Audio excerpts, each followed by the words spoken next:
Introducing Royal Caribbean's newest ship, Icon of the Seas, the ultimate family vacation. The ultimate 6 slides, 8 neighborhoods, 0 compromise vacation. The ultimate never done that, can't wait to do it vacation. The ultimate chillin' by a different pool every day of the week vacation. This is the Icon of vacations. Icon of the Seas, arriving in 2024. Book today. Come seek the Royal Caribbean. Ships Registry, Bahamas. This episode is brought to you by Pepsi Wild Cherry. Pepsi Wild Cherry is bursting with delicious cherry flavor and a sweet, crisp taste that gives you more to go wild for.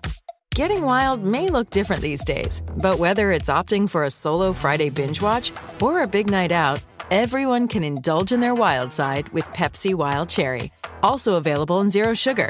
So grab a Pepsi Wild Cherry and get wild.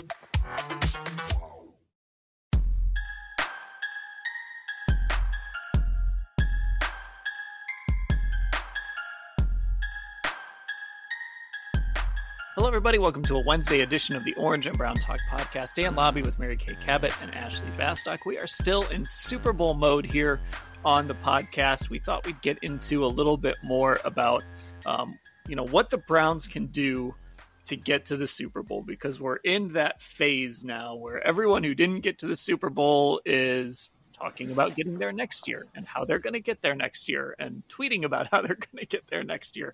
All of that. Every team that's not the Kansas City Chiefs has turned the page to the 2024 season. So let's just get into some of the things in the Browns' way, some of the things working in their favor. We can just kind of throw open the floor here, Mary Kay. What do you want to start with here? Well, I talked to Myles Garrett after he won NFL Defensive Player of the Year. And on 3 occasions after accepting that award, he talked about the Super Bowl. And it was very evident that NFL Defensive Player of the Year is not the top of the mountain for him. That's not his goal. That's not his objective for his career or, for the NFL for him. So he said it 3 times. The first time was when he accepted the award, and he said something to the effect of, Cleveland, this is for you. We're going to bring you something bigger next time. Let's go. So that was number 1. And then he came back into the media room, and when he was up on the media room stage, and he got asked a couple questions. They only give you like 2 questions while he's up there. And he got asked a question, and one of the things that he said there was something to the effect of, next year is our year. It's a special team. We did special things. You can see that by way of the 4 awards we won here tonight. And next year is going to be our year. So that was another thing. And then I got him alone for a second when he was walking the length of the media room to leave. And so I did ask him one more time. I said, does winning this award give you even more fire, more desire to go out there and get that Super Bowl? And he said, it doesn't give me any more or any less, but that is, that's basically the goal. He said, that's the whole thing that, that we plan to do, that I plan to do, is bring a Super Bowl to Cleveland. And then he said, I'm going to fight, scratch, and claw to bring that Super Bowl to you, Cleveland. And so that was the message that he had for Browns fans. I thought it was pretty cool. On a night when he got an individual award, all he cared about was the team goals that he has. And that's what you need. That is what you need from your team leaders. So I think that's a really, really good place for them to start.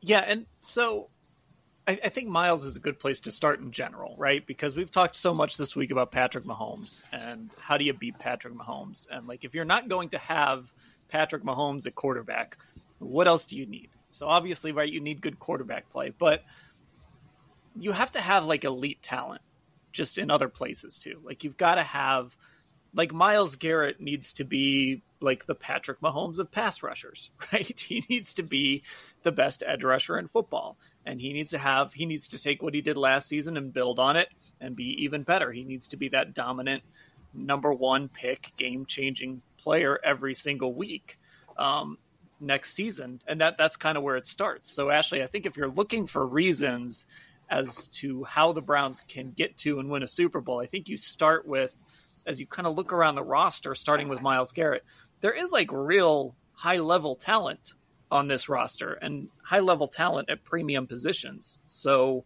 I think that's something that certainly Browns fans can feel good about right now. And again, it starts with Myles. Yeah, I think, and two, we've already kind of started to talk about this, especially like on the defensive side of the ball, right? Like there's been this resurgence this past year with them. This Jim Schwartz scheme worked really well.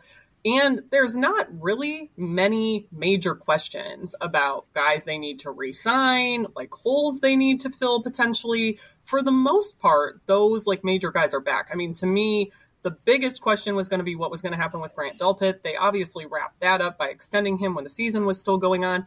Now, maybe it's like, is Darius Smith going to come back? Like that might be your biggest question mark.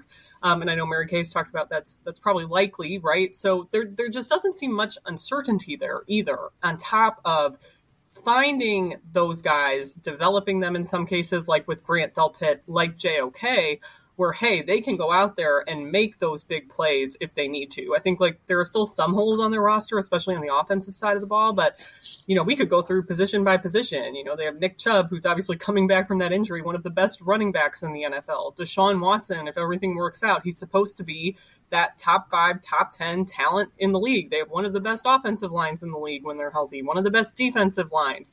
They have one of the best receivers in Amari Cooper. They have David Njoku, who made this big jump, right? So you can kind of go through position by position and see how guys have either really improved over the last year, or guys like Amari Cooper, who they aggressively go out to get to fill out the roster. So I think we've kind of seen that over the last 3 years of Andrew Berry really moving and shuffling the puzzle pieces around to make this all work. But I definitely think like you do need multiple of those guys at their respective positions where you're talking about, hey, these are Pro Bowl or All Pro or one of the top 5 in the league kind of guys at their positions. And I do think something else you were getting at there, Mary Kay, is I do think messaging can matter. If this team shows up in April, on April 15th, and they're focused on that one goal, whether they say it to us or not, and, they'll get right back into, we're trying to go 1-0 every week. But, if they have the attention on that one goal, I mean, was it Sean McDermott that put a picture of the Lombardi Trophy up in their indoor facility, I think, in training camp? Like little things like that. Sometimes it's just words. Sometimes it doesn't mean a whole lot, but it is. I mean, this is how sports works. This is how athletes' minds work. If you kind of have that focus on that one goal, it can go a long way. So I do think it's a good thing that Myles wasn't talking about himself as much after winning that award. He was talking about like there's still more work to do. Yes, and I think that he knows, and other players on this team know, that they really do have the talent to be able to go and do that. And one of the reasons they know that is because they beat the 49ers. They were one of only 5 teams that beat the 49ers this past season. Now, again, that deserves a little bit of an asterisk because Deebo Samuel missed most of that game and Christian McCaffrey missed much of the second half of that game. And of course, they're a completely different team without those players. But they beat the Ravens on the road and they beat the 49ers. So they beat 2 of the top seeds in the playoffs. And so that's why they do believe that they can do this. I mean, there were other years, obviously, where it would have rung hollow if you heard Browns players talking like this. It would be like, oh, okay, you go, do that. But I mean, we all know that they actually can do this if they play well. So I do think the messaging is important. And I do think we probably will hear a lot of Super Bowl early on. And then I think they'll dial it back again, as you mentioned, to one game at a time. Kevin will bring them right back to that because they know that's how you get there, by winning that one game at a time. It's how they put their blinders on and got through a very difficult season last year. It's one of Kevin's strengths, is keeping them laser focused on the task at hand. He's really good at that. So they're going to have to do that again. And then I do think that they aggressively need to add some more talent. And I mean, some big name talent. I think they need to add a few blockbuster pieces. Now, a couple of those pieces are pretty much already off the board. People are talking about the fact that the Bengals are probably going to franchise T. Higgins, so they're probably not going to be able to get their hands on him. And then, I came home from Super Bowl week thinking, wouldn't it be nice if the Browns added Chris Jones to the defense? Which, of course, was never really going to happen anyways. But he said today at the parade that he plans to be back in Kansas City, not just next year, but the year after that and the year after that. So he's hoping to sign a long-term contract with the Chiefs, and that one looks like that's going to go by the wayside as well. But I do think that they need to add a couple of key pieces like that, because the schedule is going to be so much harder, and we can get into this more, but this is the first time that they are playing a second place schedule since 2008. And when they had that opportunity in 2008, after going 10-6 the year before, they blew it. They went 4-12, and they just completely flopped. And they have to do much better this year. I know they will, but you just can't take anything for granted. Ashley, when we talk about the defensive side of the ball and the stability over there, that's obviously a good thing. But running it back makes me nervous too. Like, you do need to bring in some fresh blood. You do need to bring in something new there. So I don't know if that's, what do you do with Jordan Elliott? Do you re-sign him, and are you just happy at defensive tackle? Do you go out and add to that room? I do think there's some value, and I don't know where that piece is, because you do have so many starters. Obviously, it could be maybe if they let Zadarius walk, but there's got to be someone out there, even if it's like a third safety or, another starting caliber defensive tackle or another linebacker, right? Because maybe Anthony Walker and Sione Takitaki are both gone. There's got to be something out there, a starting level player that you can add to this group that kind of brings a different flavor or a different level to what you have. I do think that's important.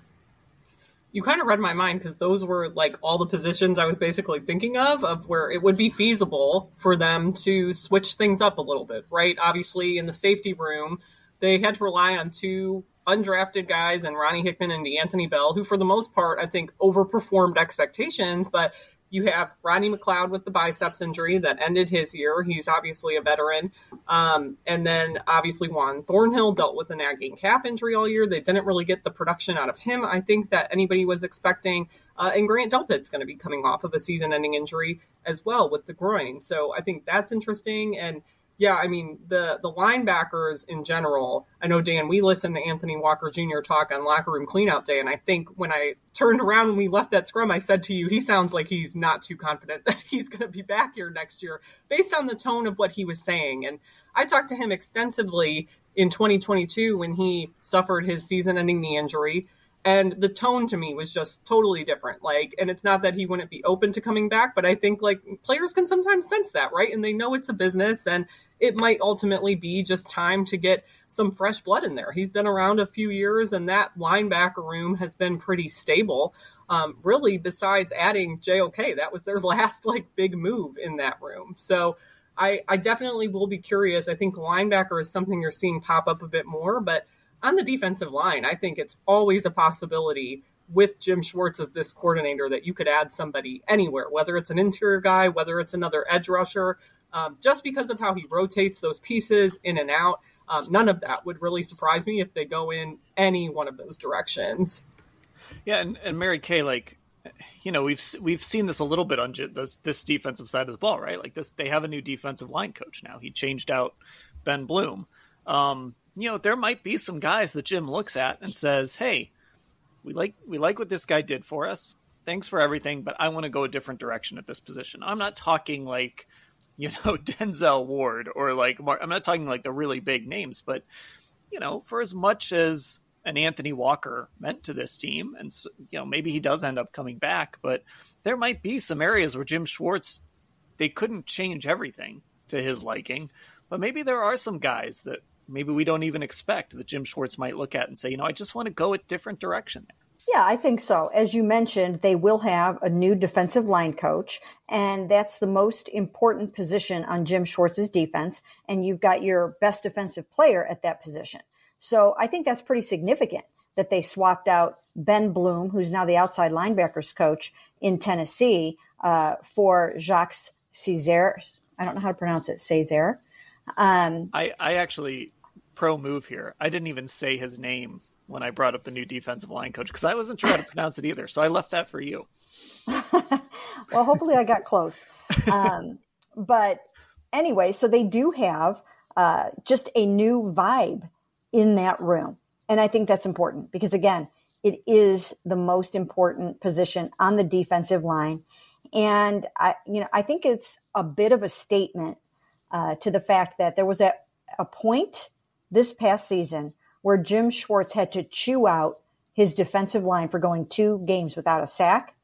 And then, as we all know, even though they downplayed it over and over and over, we all know that Myles Garrett went, the final 6 games of the season with only 1 sack.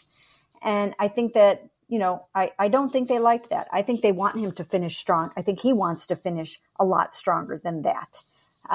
So I think that, they're looking for something a little bit different there. And that might result in some new blood, some new talent.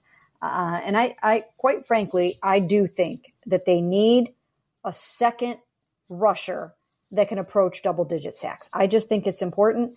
I don't know if they think it's important the way that I do, but I do think it's important. Most teams probably don't have that, but in a Jim Schwartz defense, I don't think it's too much to ask.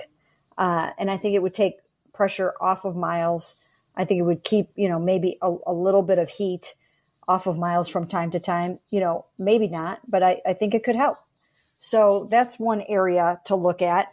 And then, of course, you have a whole new offensive staff, a completely new offensive staff. And so I think there will be new talent on the offensive side of the ball. There will be a new vibe on the offensive side of the ball. There could be a new play caller on the offensive side of the ball. We don't know that yet. And that's completely significant as well. So I think when you look ahead to 2024 and the Browns hope to reach their goals and dreams, they blew up the offensive staff in an effort to try to get there. The same way they blew up the defensive staff last year, they ended up with the number 1 defense. So I think they're looking for similar improvement from the offense. And of course, they're getting guys back from injuries, but things are going to be very different next year. They always are. They're always different. And there's always turnover in, on your roster. And there are enough defensive guys that are on 1-year contracts and whose contracts are up at the end of this year and who are coming off of injuries. You're going to see a handful of new defensive players. You're going to see 5 guys leave, and you're going to see 5 more guys come in on that defense alone.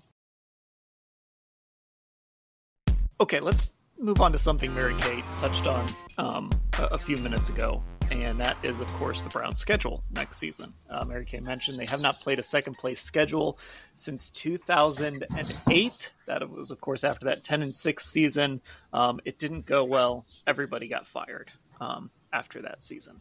I don't think that's going to happen this time around, but it is worth noting because in the NFL, the schedule there's no other league, no other professional league where the schedule is as important to outcomes. Like in the NBA, you play so many games, baseball, same way, all of that. So the schedule really matters in the NFL. So obviously we know you're playing Joe Burrow twice next season. For some reason, the Browns still do well against Joe Burrow. I don't get it, but you still have to play Joe Burrow twice. You're going to have to play Lamar Jackson twice. I don't know what the Steelers are doing at quarterback, but they do have a new offensive coordinator in Arthur Smith. Big vibes guy in my mind. I love the Arthur Smith vibes.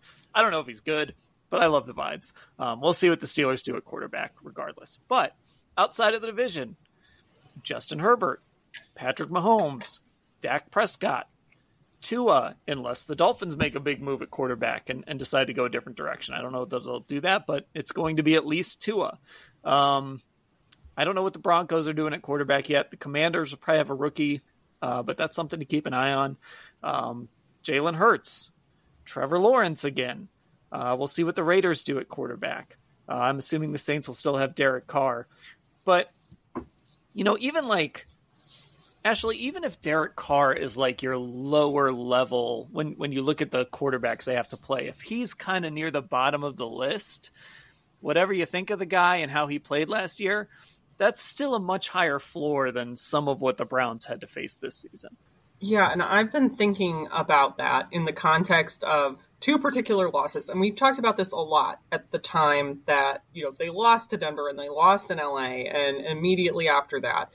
And there was this narrative about why can't the defense perform on the road? Why are they performing like this in these road games? And I think we all kind of agreed that it was maybe less about the environment of the game or the setting of the game and more about these veteran quarterbacks who can process really quickly and can just kind of have that institutional knowledge to pick apart defenses in a specific way.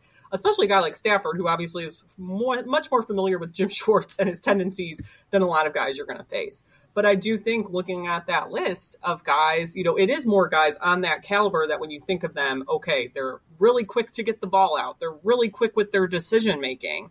And I think that's when we saw this defense struggle, is when they had to play those kind of veteran quarterbacks who, yes, was Russell Wilson one of the best quarterbacks in the league last year? No, but he still has those skills and is, former Super Bowl winner, all those things on his resume that help him in those kind of situations. So I think that it's definitely worth remembering those couple of losses and just kind of thinking back and being like, hey, maybe this wasn't so much a home road thing as much as it was what happened when they had to play these quarterbacks that they don't have to see a ton of every, single season or something like that, who have that experience. So to me, that's kind of what's on my mind.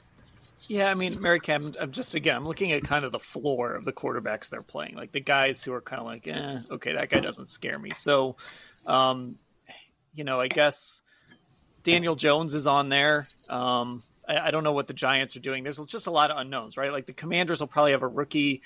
It sure feels like when there's national reports about the Bears saying how much it's going to cost to move up to number one, the Bears are basically saying, hey, we're open for business. So maybe that's Caleb Williams starting for the Commanders in that game. Kenny Pickett. But really, once you kind of get past the bottom of this group, there's just a lot of really good quarterbacks here. And just the fact that you have to play Justin Herbert and Patrick Mahomes, and then, in your own division, you've got two potential MVP candidates that you have to face. So that right there is, 6 really difficult games. And that's not even counting, some of these other names like Jalen Hurts, if he bounces back, Trevor Lawrence, if he looks like first half of the season, Trevor Lawrence. This is going to be a challenging, very challenging schedule next year. Yeah, it really is. And if somebody is smart on that list, if they don't have a starter that they really like right now, they should throw Joe Flacco into the mix and have him start. So who knows? Maybe they'll have to face Joe. But yeah, it's a gauntlet of quarterbacks that they have to face. And that is why I think it's so vitally important that the Browns defense realizes that things are going to be different in 2024 for them than they were in 2023. Not only do they have to add talent, each one of those players on that defense, they have to elevate their game. They have to work as hard as they possibly can in the offseason to make sure that they're getting better and that they don't rest on their laurels, because not only is it a second place schedule, it's a completely different quarterback world than what they faced last year. And, I've said it so many times over and over and over again, Joe Burrow coming off of a calf injury, not ready to play in the first game. Joe Burrow not playing in the last game. Trevor Lawrence coming off of a gruesome high ankle sprain that nobody thought he was going to be able to play that game. Then you've got Clayton Tune, which, that was the Browns, reverse of the Baltimore Ravens going against Dorian Thompson-Robinson, a 5th-round pick that just on that day wasn't ready for the moment. And, the list goes on and on. Trevor Siemian instead of Aaron Rodgers. So, they're going to have to pick up their performance. They're going to have to, because I think it's going to be really hard for them to repeat as the number one defense in the NFL if they don't all put their heads together and get a lot better than they were in 2023. Yeah, and then look, none of this is to you try to balance it, right? Like what the Browns did this year was really impressive. They won 11 games. They won games with P.J. Walker and Dorian Thompson-Robinson starting at quarterback. They figured it out with Joe Flacco. They made the playoffs. Like, none of this takes away from what they accomplished, but the reality is it's going to be harder next year. That's how the NFL is set up. It's going to be more difficult. They don't want good teams to just be good forever. They want parity. And so it's going to be harder for the Browns. That's how this is supposed to go. Ashley, you had mentioned before we hit record that you saw the Browns were a potential regression. Somebody had the Browns as a top regression candidate, speaking of parity and making life harder for teams that were good the year before. Yeah, I mean, I feel like it's not just like one person, it's everywhere I look. Like, even if you just search like Cleveland Browns, I'm pretty sure that one of the first things you'll see is somebody, going through regression candidates. It's obviously a popular time of year to do that sort of thing, along with, of course, all the draft stuff that we're all going to have coming up. But yeah, I mean, it's not surprising to me that a lot of teams are looking at them like that, or a lot of, outlets or bloggers or analysts or whatever, because of what we're talking about right now. I think because of this schedule, because of what they struggled with this past year, and I mean, just because of the uncertainty with some key pieces on their team, with Deshaun Watson coming back from his injury, with Nick Chubb coming back from his injury, even though there might not be those kind of big roster holes that the Browns have had in the past at some key positions, I think those guys coming back from injuries are still like big questions. And especially when you're not around the team every day, I think it's easy to just kind of want to write them off because of that, coupled with the schedule, coupled with the quarterbacks they're going to have to face. And on top of the quarterbacks they struggled against in 2023. So I think that's just something to me that we're going to see all offseason as people look at regression candidates and, who's most likely to make a jump as a team. I don't think the Browns are going to be one of those candidates for the positive side of those kind of lists. I think a lot of people are going to be expecting them to regress compared to what they did in 2023. And I think the schedule is a big part of it. Yeah. And Mary Kay, I wonder how much do you think that also is just this great unknown of Deshaun Watson? Like, I think it's impossible to predict exactly what the Browns are going to be until we see this team on the field playing real football games. Because the defense will probably be pretty good again. They're going to get better on offense. I mean, there's going to be things we're going to be able to know, but like Deshaun Watson is still just this great unknown. And we think we talked about it in the Hey Mary Kay pod. We think there's still some of that guy in there, or all of that guy in there from the Houston days, but we don't know yet. And so I think this team is really, I feel like I said this last offseason too. So again, time is a flat circle. This team is really hard to figure out until we know exactly what they're going to get out of Deshaun Watson. That's absolutely true. And I think that's a huge factor in prognosticators categorizing the Browns as a regression candidate. I think that's one of the big factors. I think another big factor is the fact that they played in so many close games. I believe they set a record for winning games on like the last drive or something. I'd have to look that up again, or maybe one of you guys can look it up. But I believe that's what it was, that they set an NFL record for winning games in the final 2 minutes or final drive or something like that. So a lot of times those things even out in the end, right? I mean, you can't always count on Jake Moody missing the game-winning kick. You can't always count on some of the other things that happen at the end of the game. Sometimes those things are going to go the other way. So that's another major reason, I think, for the kind of question marks. But certainly, I think Deshaun's got to go way, way high on that list. And you know what? There still is not a whole lot of national buy-in on Deshaun Watson at this point. There's just not. There's not.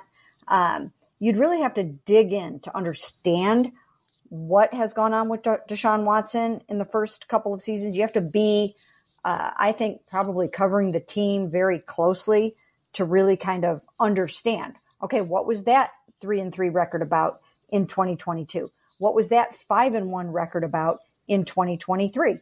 I mean, neither of those things were necessarily exactly what they seemed. And the truth of the matter is, largely because of injuries to Deshaun last year, to the shoulder throughout most of the year, We don't know what he's going to do in 2024. You cannot predict that. You know what Patrick Mahomes is going to do in 2024 as long as he stays healthy. You know what Lamar Jackson is pretty much going to do in 2024. Nobody knows what Deshaun Watson is going to be capable of in 2024. And I think that, that is causing a lot of consternation on the part of people that have to predict this sort of thing.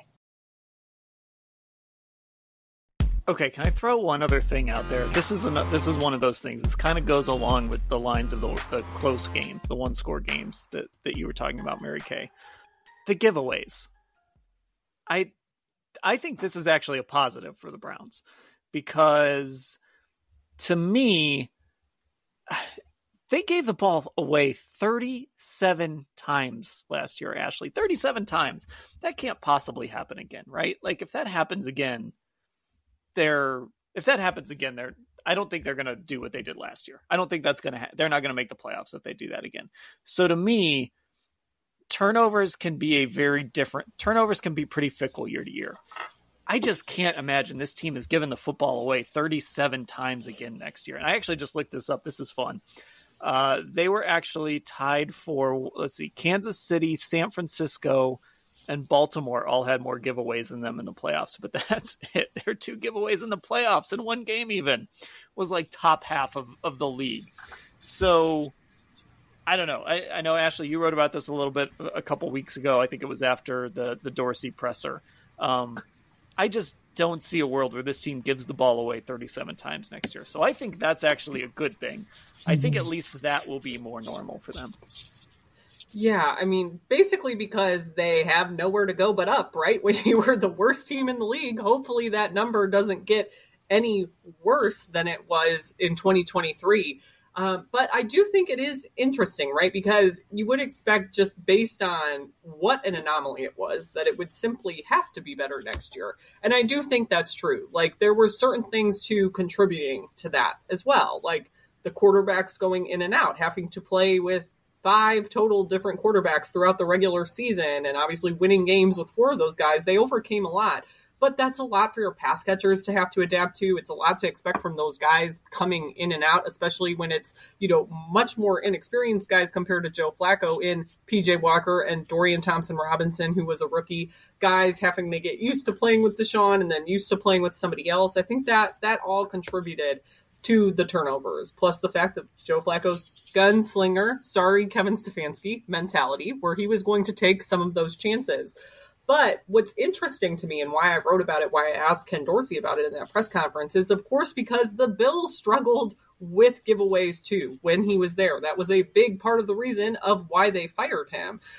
Josh Allen was leading the league in interceptions at the time. I forget, I don't have the story in front of me, but I kind of put where they were, where they finished, where they were when he got fired at the time in that category. And they weren't that much, better off than the Browns, especially when he was there. So I am curious, what that's going to look like. He talked about it. That was one of the first things they were emphasizing in their staff meetings already, which I think that's a good place to start.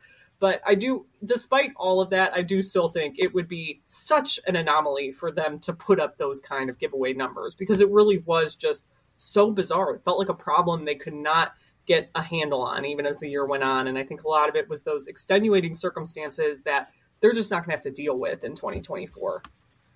Yeah, I mean, Mary Kay, I'm looking it up now. So PJ Walker threw 5 interceptions. His interception rate was 4.5%, which is insane. Dorian threw 4. His interception rate was 3.6%. Joe Flacco has always thrown a bunch of interceptions. He threw 8 in 5 games, and this isn't even counting the playoffs. His interception rate was 3.9%. Well, also, Jeff Driscoll threw 2. So I guess we can take a couple of those giveaways out of the equation, like 2 that didn't really count. But still, a lot of turnovers. And I do think at least some of it can go back to who you were starting at quarterback. Now, Deshaun threw a lot of interceptions too. He threw 4 interceptions in 6 games. And of course had a couple of pick sixes as well. So Deshaun was certainly culpable in all of this too, but that's generally not been who he has been in his career outside of that rookie season. So just that alone, if you can just have stability at quarterback and have a guy that's not going to turn the ball over a bunch at quarterback, that's going to help you. And then just clean up some of the sloppy stuff, like the fumbled snaps in Denver. And, just some of that stuff that was, I think Jerome Ford had a couple fumbles. I'd just clean up some of that stuff, have a quarterback that doesn't turn the ball over a bunch, and we're going to see that number drop. And that's one of those things that's going to help you better navigate that second place schedule a whole lot easier. Yeah, when we first started this part of the discussion on the regression talk, I wrote down 3 things on my phone. Number 1, takeaways. And you ended up making that point very nicely for us because I thought that goes on the positive side, right? They're probably not going to turn the ball over. And then I wrote down close games. They won all those close games. And then Deshaun. So I wrote down those 3 things. And so, we covered all of those. I mean, I do think that's it. That's the name of the game here for what we're looking at for next year. But in terms of the giveaways, first of all, I don't think, as we have pointed out here, that they are going to happen to that extent next year. Deshaun doesn't generally throw those kind of interceptions when he's healthy. Some of his interceptions this year came, think of that Colts game where he didn't have the arm. I mean, he just couldn't throw the ball. So I don't think that he is going to be throwing a ton of interceptions next year. As you mentioned, he has not traditionally done that in his career. The majority of them obviously came from the backup quarterbacks on this football team. So they should probably be okay in that regard. And then the other thing about it is that their defense kind of made up for some of those. So I don't know if it's going to be as much on the plus side of the ledger as it would be for another team without that great of a defense. Kind of minimizing some of those giveaways and those interceptions. Think of all the times that we'd have to, this would be a good statistical analysis for someone. Think of all the times that the offense did not score after one of those interceptions or after one of those giveaways.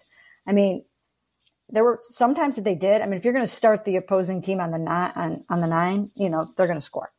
But there were a lot of times where it did not hurt them the way that you thought that it would. And they won a lot of games that they shouldn't have won when they lost the turnover battle. I mean, that doesn't usually happen. And they pulled off some of those games when they had no business pulling off some of those games because of the strength of their defense. So I don't know if that's going to be as much of a boost as it normally would be. But they'll get something out of it. They will get something out of cleaning up the takeaways, and that should help them. But I think it's something that we could take a deeper look into. Yeah, I actually thought that was one of the defense's biggest talking points or strong points was look at all these teams don't give the ball away this much and even make the playoffs. Let alone have a winning record or something like that. So the fact that they turned the ball over as much as they did, win 11 games, that's part of why Jim Schwartz was assistant coach of the year. So so let's wrap this all up. I'm still pretty confident in this football team going into next year, I think. I have, obviously, the big question about the quarterback position. But even if this isn't the best defense in football, I think there's still a top 5, at worst, top 10 unit. And that would surprise me if they were even that low. I still think this defense is going to be really good. The schedule worries me. And, it might just be a matter of, do those one-score games make the difference between being 11-6 again, or in that 8-9 win range. It's way too early to make any sort of prediction, but I do think there's at least reason to feel confident that the Browns can navigate this and, still have a chance to contend for the division, or at least have a chance to make the playoffs again. And I know the standard needs to be, we talked about this, the standard needs to be higher than just make the playoffs, but I guess I don't look at this Mary Kay and think, oh my God, this team doesn't have a chance at all. I certainly see the pitfalls. I certainly see how this thing ends up at 7-10 or 8-9, but it wouldn't shock me if a year, 11 months from now, we're talking about, hey, the Browns won 11 games again and they're back in the playoffs. I think there's that much variance with this, and I can see how it all plays out. Yes, absolutely. And I think as we go through the offseason and we see what they do in terms of acquisitions and roster losses, I think that will give us a better idea of how we feel about it. But, you just cannot forget the fact that they play in the AFC North. I mean, they play in the AFC North. If they played in another division where it's just always us and then everybody else, and I don't mean us as in us, I mean a team saying it's us. But you just never know. I mean, you have, once again, legitimately 3 teams at least that can go out there and win it next year. And so that is going to be the part that, that is going to make this challenging this year and in, 4, 5, 6, 7, 8 years down the road. I mean, it's going to be a decade of just, having to scratch and claw just to win your division and get those home games. But they certainly can do it. They just so happen to be in one of the best divisions in football. Yeah, I mean, it's going to be hard, Ashley. And like I said, I don't know if anything would shock me a year from now, how we're talking about this team. But I certainly think like this roster, this coaching staff, these pieces are in as good a place as they've been in an offseason to feel good about building on that and actually doing something with what you got here. Yeah, I think I'm just like, there are definitely worse places they could be right now, right? For like, as much as we want to talk about the quarterbacks they're potentially going to see, obviously we know like it's so early. There's some truth to that, right? But for me, it's also like, well, look at what happened this year. And Mary Kay went through everything that those opposing quarterbacks in some cases or teams were dealing with at the times the Browns saw them, right? Sometimes you are going to have weeks like that or seasons like that where, for lack of a better word, you just get lucky as a team. And it's not as hard as it looked like it was going to be on paper in May when the schedule initially came out. So I definitely think that in this division, we know it's one of the most competitive in the NFL right now. I mean, look at the Steelers even making the playoffs this past year. Who thought that was going to happen? And then they sneak in at the last possible minute, and suddenly the AFC North has 3 teams in the playoffs. I mean, it just seems like it's going to be another year of that, even with all of this unforeseen stuff. I think just knowing that this division is so competitive, it puts the Browns almost in a better spot, right? Because AFC North teams the last few years have shown how good of a division it really is, I think. All right, there we go. We're saying there's a chance. That's what we'll call this. We're saying there's a chance. That will do it for this edition of the Orange and Brown Talk podcast. We are going to bring you the second part of that awards show. That's coming up later this week. So make sure that you are subscribed on Apple Podcasts and Spotify. Become a Football Insider subscriber, cleveland.com/Browns, the blue banner at the top of the page. Search Orange and Brown Talk on Instagram to find us, and search Cleveland Browns on cleveland.com on YouTube to find us there. For Mary Kay and Ashley, I'm Dan. Thanks for listening, everybody.